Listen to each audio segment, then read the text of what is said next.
What's up, y'all? Oh, I missed you all so much. I missed the stream. I am Miss Megan Liana, and welcome back to Be Fucking For Real, the home of unfiltered takes and unapologetic truths. Now, um, it's been a lot going on. It's been a lot going on since we have been on our break. Epstein Files was released. Our president done bombed everybody he felt like it. Democrats still ain't doing shit. Um And yeah, it just seems like the news will forever be never ending and it's always going to be a bunch of chaos, but that's why I'm here to help unpack that shit and be fucking for real about it. So, we about to get right into some things, okay? So, we about to start with lessons from the last week, okay? Cuz there are some significant things that I think we could take away. Um, First things first is bullies never prosper, okay? And the person who would know the most about that is 50 Cent. Now, 50 Cent done fucked around and found out, okay, that you could be the biggest, you could be the baddest, you could be the pettiest, right? But he done met his match with Ti and his whole family. Now, this all started because 50 Cent posted an unflattering picture of Tiny Harris. I'm not gonna show it because everybody are he was body shaming her, right? And everybody know Ti ain't never played about Tiny, but now her kids is old enough to kind of get tapped in, and the whole Harris family done started jumping 50 Cent to the point where it's like, nigga, can you even make a comeback from this? Because King was the first to actually say something, and King was on 50 Cent's head, and rightfully so. It's like, watch your mouth about my mother. And then Ti done made like three diss songs, and even his son Damani got in on it. And the main takeaway from this is like 50 Cent ain't got no friends. That nigga ain't got nobody to tag team and help him out with this shit. And the crazy thing is that um Ti 50 Cent is a bully. Like, and all this whole thing started because Ti challenged 50 to a versus and kept calling him out. Why 50 would take something as simple as a versus battle? First of all, are are people still even doing verses? Like, I feel like verses was so 2020, so COVID. I don't even understand why that is still like a topic of discussion, but I digress. All of this is because Ti kept calling out 50, and so 50 posted that picture of Tiny, and 50 Cent is a known troll. Like, 50 Cent will troll anybody and everybody that he has an issue with. And some of the times he could take it too far. Like when Irv Gotti passed away, 50 Cent posted a picture of him doing hookah, and he said, smoking on that Gotti pack, nah, God bless.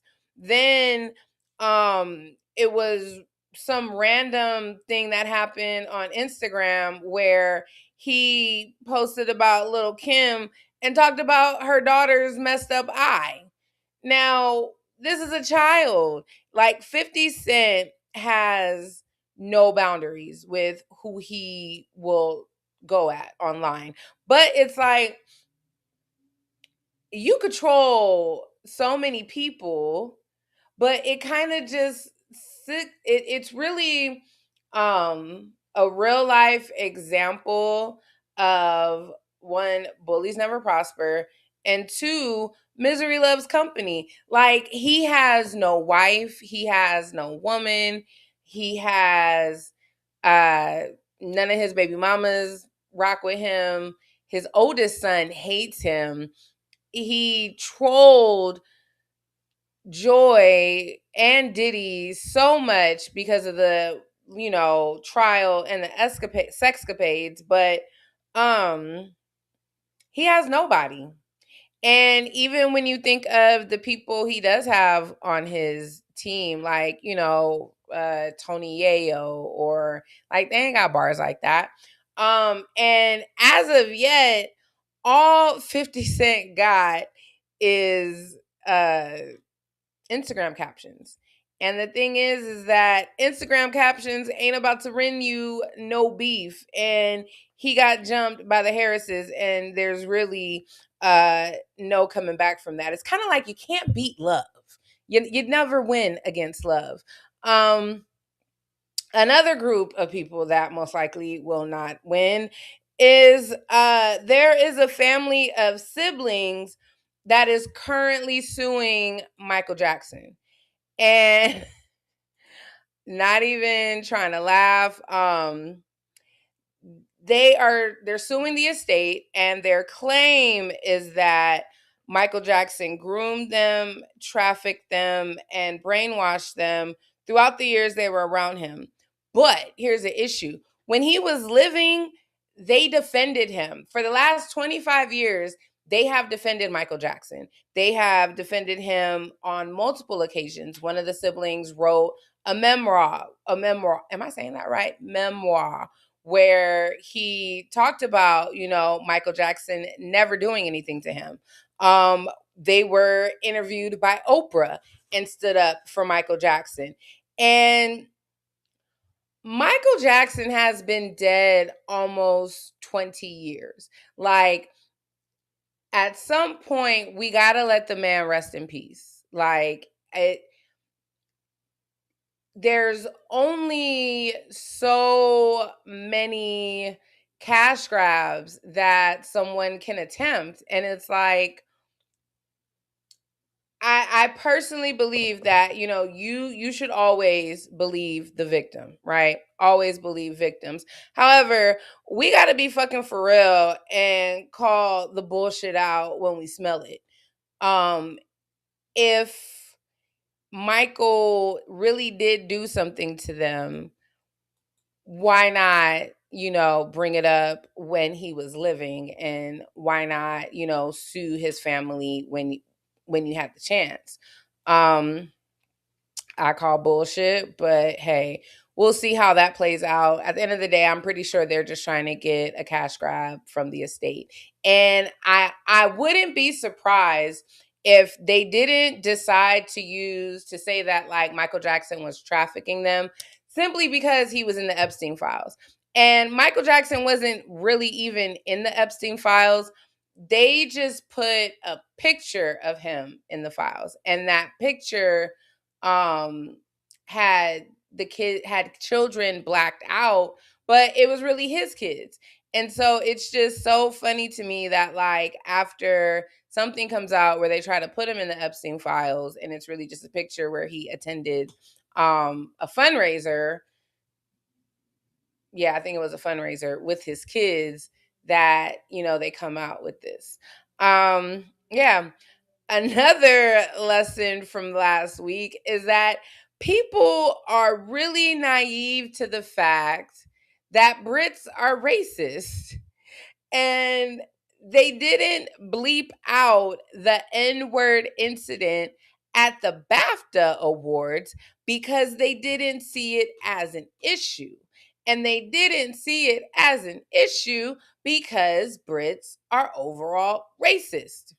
Like, let's not forget that uh Meghan Markle and Prince Harry gave up their titles because um British tabloids and media were so racist and mean to her. And it's, people love to think that using the hard R in the N word is what makes you racist. Like, that's the only thing that can make you racist. And then it's like, when you have the ability to blame that, using that word on an uncontrollable mental disorder or uncontrollable disorder, let's not forget that you're just as racist for not seeing the need to edit that out. And that's what makes it racist. It's because Warner Brothers, and it came out at towards the end of the week.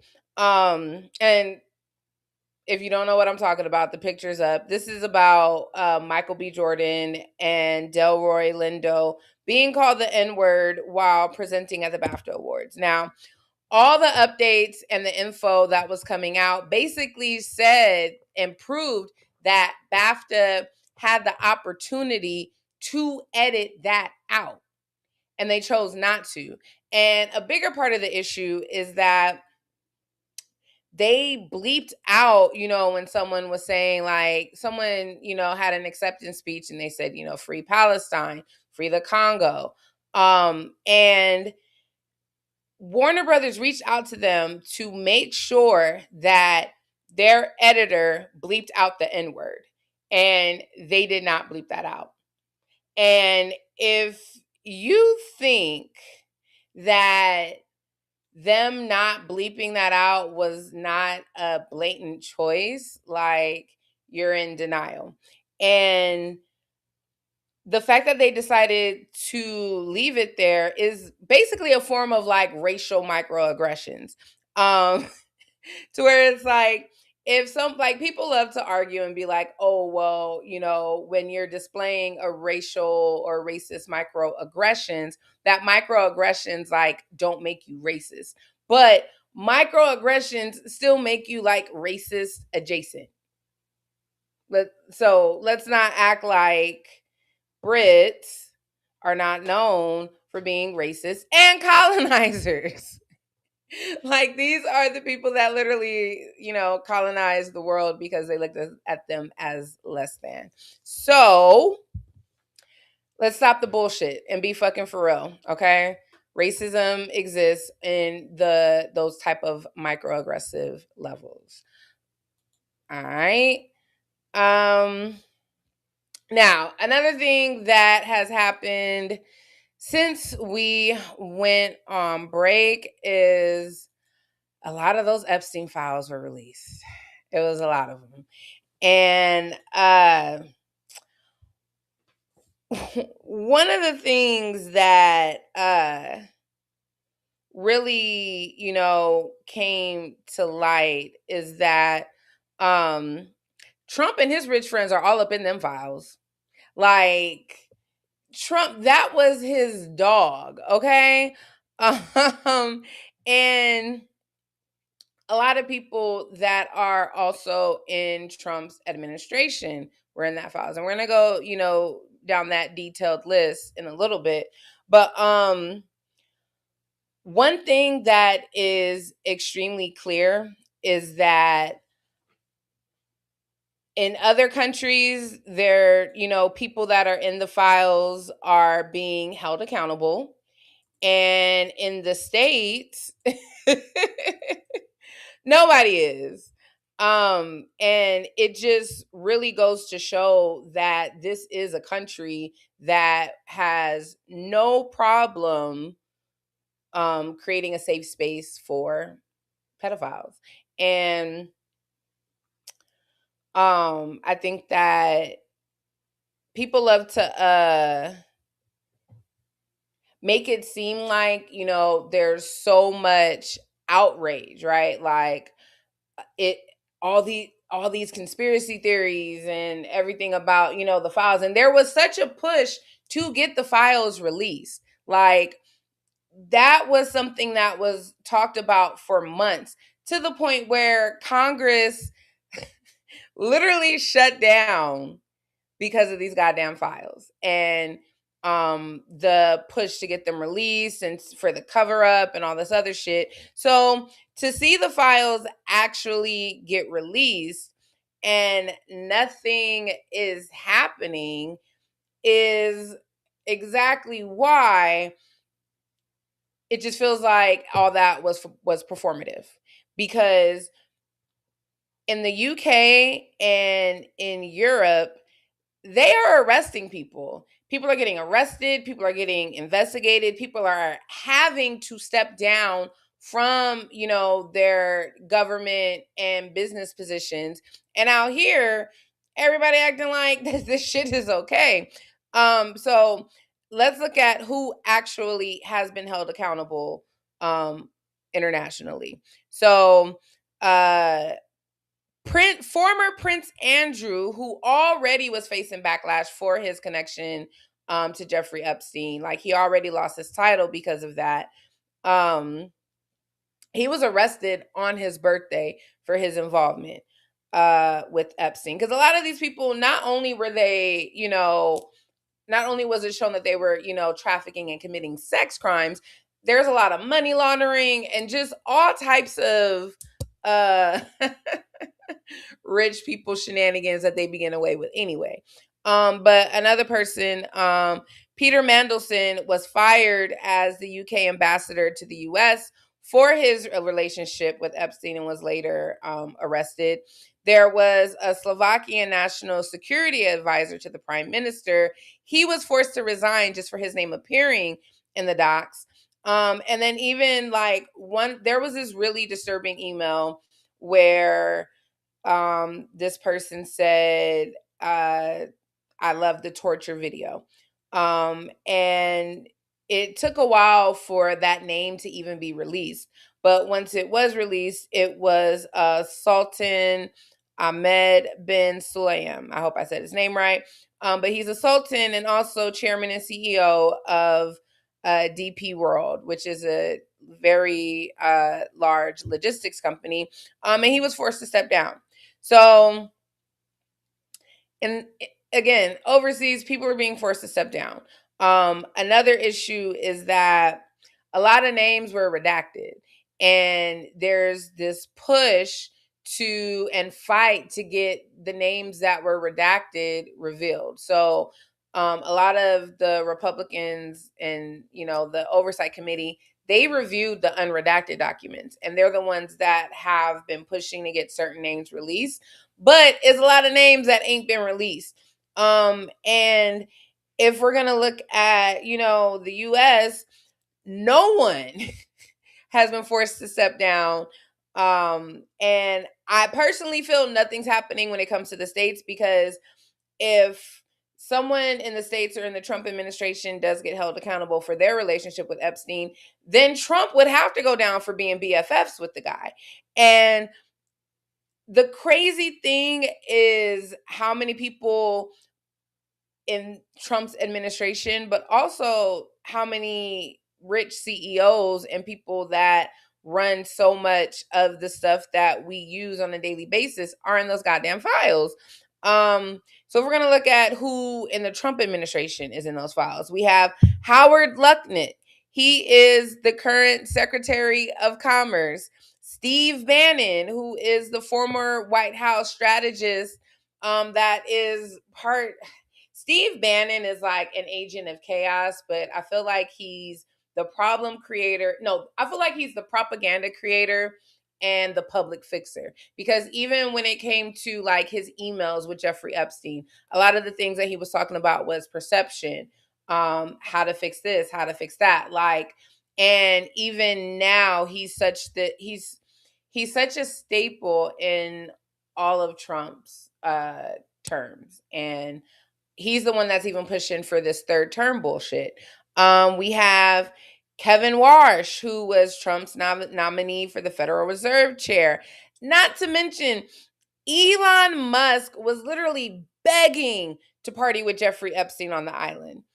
Bill Gates was so cool with Epstein that he he asked him for STD meds so he could drug his wife, so his wife wouldn't know that he contracted it from I think it was like a Russian, I'll say trafficking victim, because I feel like most of these women were victims. Um, Les Wexner, who is the former CEO of Victoria's Secret, Steve Tisch, co-owner of the New York Giants. Like, there are a lot of big names within these files, not to mention the crazy thing about most of these files is that it really proved it proved a lot of conspiracy theorists right. Like, as a millennial, I feel like we have heard like so many conspiracy theories from 9/11 on, right? And just to witness the involvement that Jeffrey Epstein has had, or these emails and stuff that are around these, big issues or big things that happen, or, the Bitcoin connection, or possible people, Pizzagate being real. Like, all this shit is crazy in of itself. But the only person in the States that I've seen like actually be held accountable is Casey Westerman. And that's only because he has a talent agency and he was losing artists. So he's being forced to sell his talent agency because, of course, they're not going to lose all that money from the talent.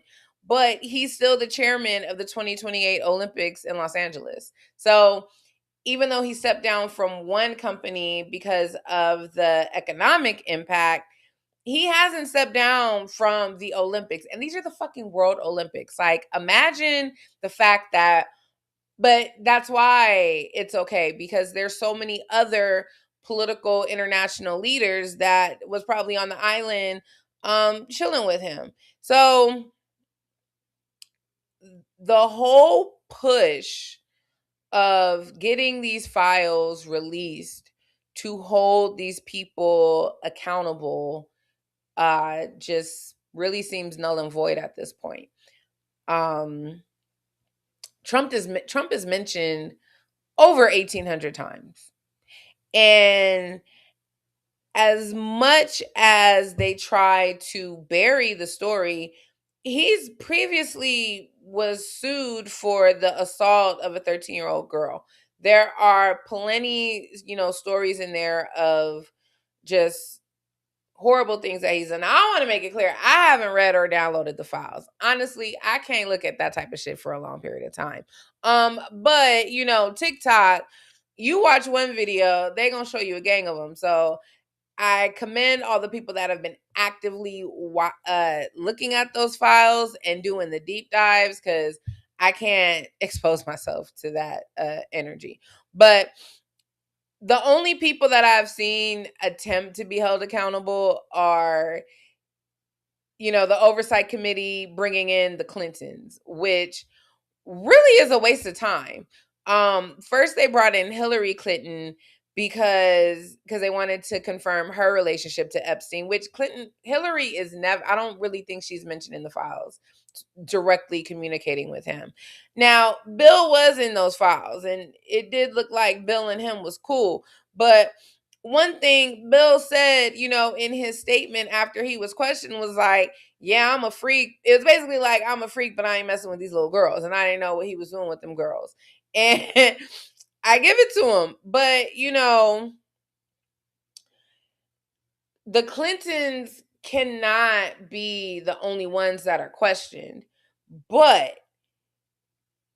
if it sets a precedent to bring in the current president, then so be it. But it has to be taken serious at some point. Like, the fact that like all these people in high power positions are able to, one, be protected by having their names blocked out, but then by also not having, to pay for their crimes. It's a problem. And I genuinely hope that at some point um Congress finds a way to hold those people accountable. But however, I'm not surprised that Congress ain't holding none of these people accountable because they can't even hold our president accountable. We have a rogue president. Like, this person, this dude, literally gets to do whatever he wants, and no one checks him for it.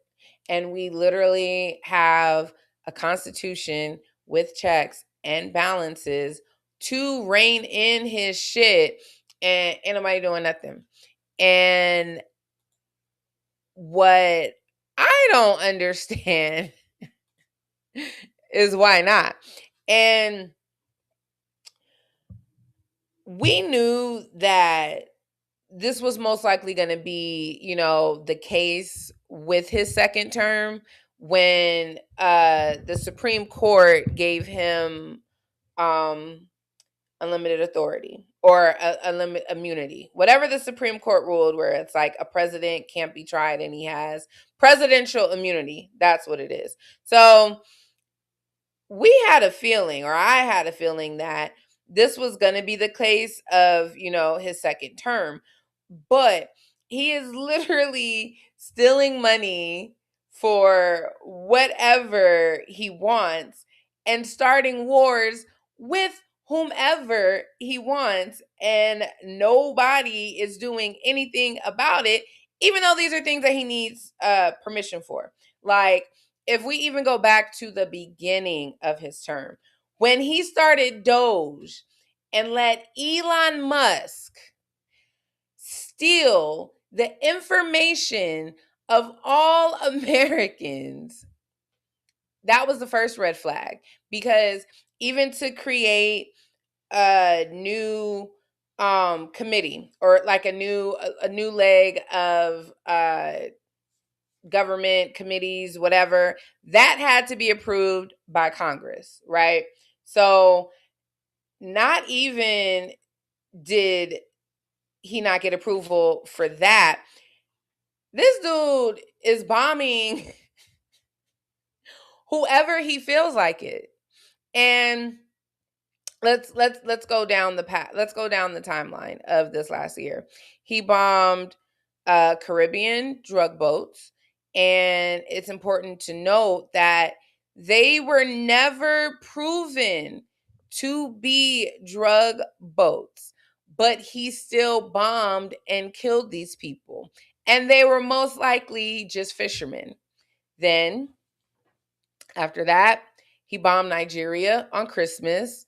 It was allegedly, or the excuse was for bombing ISIS to protect Christians. However, the area he bombed wasn't even confirmed to be ISIS territory. In June, he bombed Iran's nuclear sites. And now he has gotten us into the war between Israel and Iran. Not to mention, just a couple months ago, he invaded Venezuela, kidnapped their president, and stole their oil. Like, if there was a World War III, it would be the US versus everybody. Because NATO, and again, he's already separated us from NATO. He had, and not by contract, but just by allyship, right? And the allies that we would normally have, we've been we've shunned them. He has shunned them. So all of these actions are actually considered an overreach of power without like congressional authorization, right? Like, even like, I remember when I was, in middle school, and George Bush went to Congress and, got permission for the Iraq War. There's protocols, there's shit that's supposed to happen. But one thing that Trump has shown us is he don't give a damn about the protocols. He don't give a damn about the protocols. He don't give a damn about what the Supreme Court says. He don't give a damn about nobody or no thing that can check his power. And the problem is we have a Congress with a Republican majority that still won't check his power. And then we can't forget the taxpayer money that he is just giving to himself, because he is giving himself the power to take it. He is suing the IRS and the US Treasury for $10 billion. And he says because he's president, he could go ahead and just approve the settlement and give it to himself. Even with the War of Peace.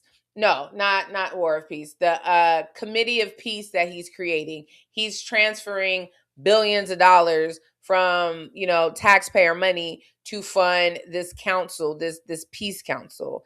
Then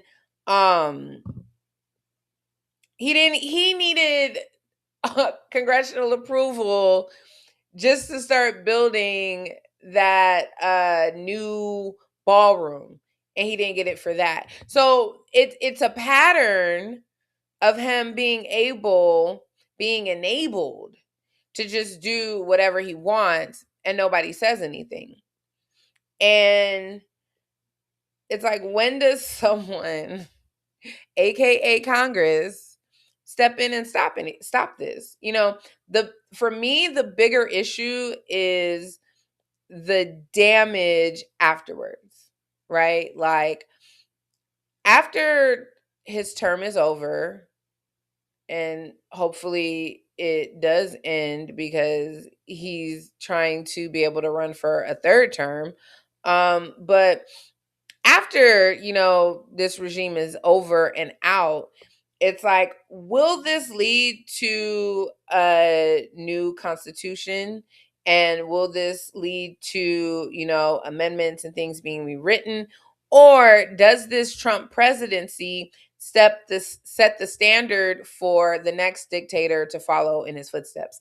That's what I'm concerned about. Because even it's at the point where he's trying to stop the midterm elections, because they know that the midterm elections are going to they're going to have a shift in the dynamics of the House majority and the Senate majority. Like, there's going to be a blue wave.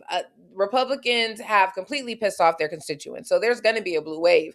But knowing that there's that blue wave coming, now they're doing things to where there is somebody that is shopping, or there is a bill that has been written. It hasn't been brought to the floor yet, but there is a bill that has been written that will stop the midterm elections. And a part of that, even I can't remember if it was in the Saved Act or if it's in this proposed bill, that they want to have all Americans re-register to vote. But even when it comes to the the Save Act is something that is basically another form of voter suppression. And the Save Act is in the process of being passed. Now, the thing that might save Americans from the Save Act being passed is that a lot of the Southern Republican states, like, they would be suppressing their own voters because of the stipulations and requirements that they are adding. So it actually will have an adverse effect, because it's going to impact the small town and middle America red states versus the big blue states. So that might be the one thing that will save Americans from the Save Act. But when you look at where he's putting us in a war right now, if we're in the middle of a war, that is something that he can use as an emergency presidential power to stop the midterm elections. And that brings me to my other point. Another reason why he's able to be so rogue and do what the fuck he wants is there are a lot of loopholes in the Constitution. Like, I don't think that as Americans, like, we knew how many loopholes were in the Constitution, because no one ever tested the limits. And because we've never had somebody, excuse me, test the limits, he tested as far as he could go. And that was made very apparent last year, when it was the case of Kilmar Abrego. And it was a 9-0 Supreme Court ruling that they had to bring him back immediately from the ck'n jail. I think they had him in El Salvador. And it was a 9-0 Supreme Court ruling, and the DOJ ignored the ruling and did not bring him back for months. And then when they brought him back, basically redeported him. So we literally have a rogue president. And it's like there's nothing we can do about it. And the irony about all the places that he is bombing is that most of the countries he's bombing, they have a dictator running it, right? They have a dictator, and they haven't been able to have free elections in a long time. And so when he commits these damn near war crimes in these other countries, and when he's bombing these places and getting rid of their leaders, he's getting praised by the people of those countries because they feel like he's liberating them. But it's like the pot calling the kettle black, because we're under a dictatorship here. And a dictator that is holding more dictators accountable, I don't know, that's just so American, right? Because to me, America has never really been a country that should be in other people's business telling other countries what they should be doing. That's always been weird to me, right? But there was, the whole America was on this pedestal. The world put us on the pedestal. We put ourselves on this pedestal. And so somehow America, became the standard and the country that was going around telling other countries how they should behave, what they should be doing. And that's why a lot of these former third world countries hate America, because we were always dabbling in their shit. And not only dabbling in their shit, we were basically, what's the word? We were destabilizing these countries. And even in Iran, we literally just destabilized them, because not only was their prime minister bombed, the three people that were in line to succeed him have also been killed. So who's going to take over? It's probably going to be a lot of chaos in that country now. And it's the same thing that happened in Libya. It's the same thing that happened in Afghanistan.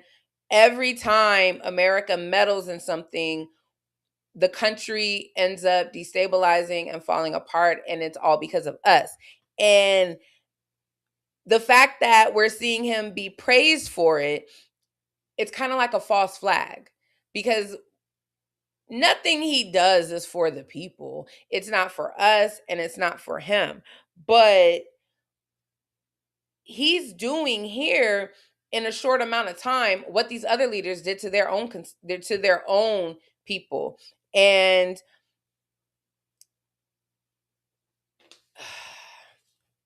lost my place. I guess my question is, the same way that the US has meddled in these other countries, we need somebody to meddle in our business. Like, if Congress and the Supreme Court and everybody is so in cahoots, with the dictator in charge, who's gonna save us? Like, who comes in and does a forced regime change in America? Because I really think it's time. Like, even when you see, everything that happened with ICE, when you look at what's happening with the media, um, everything that has happened this last year has literally set the stage for this dictatorship that we're currently in. And when people have looked back at history, when a country takes a turn from democracy to dictator, it usually happens in the time frame of one one presidential or leader term, and it usually happens within a couple years. And at this point, I wish and I hope that if there is like a split between like Democrats and Republican states, that um the Democrats can have their own state and the Republicans can just, be up under Trump, kind of like the previous Civil War, but instead of having a civil war, like let's just split the country. Because at this point, even now, like a lot of people, I don't want to hear shit from anybody that voted for this guy, especially if you voted for him 3 times. Like, if you voted for him this many times for this last term and the previous 2 terms, like, you deserve to live under this. And anybody who didn't vote for this, we should be able to govern ourselves the way that we want, because we don't want the wars. We don't want a dictator. We don't want the bullshit and the hate that this Trump regime stood for. And the thing is that they ran their campaign on this. The only thing I could say that he really lied to most, I mean, he's a liar anyway, but he really was supposed to have this America First type of presidency where we weren't involved in any wars and we weren't involved in other countries' shit. But just like he lied about affordability and everything else, he lied about the wars too. It sucks that the only reason we're in this mess is because there was a large majority of the country that just didn't want to vote for a Black woman. Like, that's what it all boiled down to. And yes, I've said it before, I'll say it again. I do believe that there was some cheating. I do believe that there was some election interference. And there are still counties that are pursuing proving that. It just came out in a county in Georgia that Elon Musk's PAC had some election interference with the ballots that he sent out or something. Some of the ballots were pre-filled or something like that. So it's like, if if it does get proven that they cheated the election as well, that's just another thing that shows the signs of a dictator. Because a lot of times when there is a dictator, there's a stolen election involved too. And I don't know what it's going to take for somebody to do something, but something's got to give at some point. And the sucky part is that this whole presidency, like the last year, it just feels like another soap opera or like one of Trump's reality shows. Like, if he has already bombed 3 different countries, one of them 2 times, and that's just in 1 year. And honestly, the bombings and the violence didn't start until kind of like the second half of the year. If he's done all of that just within the first year of his term, what's next? Who knows? Nobody knows. But I guess we will find out on the next episode of Days of American Lives, because clearly we're living in a new reality show. On that note, that's it for this first episode back for Be Fucking For Real. I am Miss Megan Liana. And if you know, it's one thing we're going to do is we're going to talk about the facts, and we are going to talk about the facts bluntly, transparently. Transparently, that's a word, right? I think it is. Authentically and unfiltered. All right. So we are back for our new season. So every Monday, You can find me here for Meg's Monday at 8 p.m. And we're going to be fucking for real. So I'm going to see y'all next week. All right. Make sure if you like this video, you hit that like button. Make sure you subscribe so you could get notified for when I go live again. And if you got something to say, go ahead and talk back in those comments. I will respond. I love keeping the conversation going. All right. I'm going to see y'all next time on Be Fucking For Real.